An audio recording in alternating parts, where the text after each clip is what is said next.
on ne change généralement nos habitudes que pour deux raisons et je t'explique pourquoi dans cette vidéo.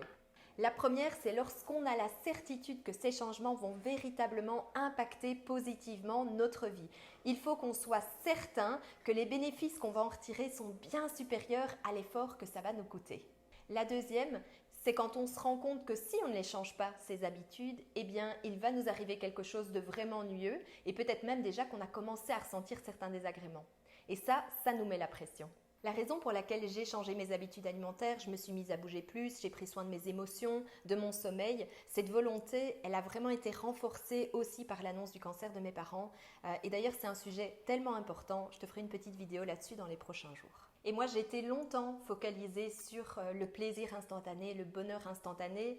J'étais beaucoup dans la nourriture émotionnelle. J'avais toujours une bonne excuse de ne pas aller au sport.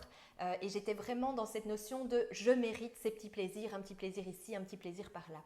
Et le plus difficile à franchir vraiment quand on veut franchir ce cap de vraiment prendre soin de soi, mais c'est ça, c'est s'éloigner de cette notion de plaisir immédiat pour pouvoir vraiment construire un bonheur à long terme. En tant que naturopathe, j'ai à cœur d'aider toutes ces personnes qui ont des déséquilibres, évidemment. Mais là où je m'éclate, là où j'ai du plaisir, là où je vibre littéralement, c'est quand je peux aider, donner des conseils à des personnes qui, comme moi, ont décidé de vivre leur plein potentiel, ont décidé d'être pleinement épanouies physiquement et mentalement. Alors toi, c'est quoi la raison qui te fait ou qui te ferait changer tes habitudes? Si ça résonne avec toi, mets-moi ton meilleur guide de café en commentaire.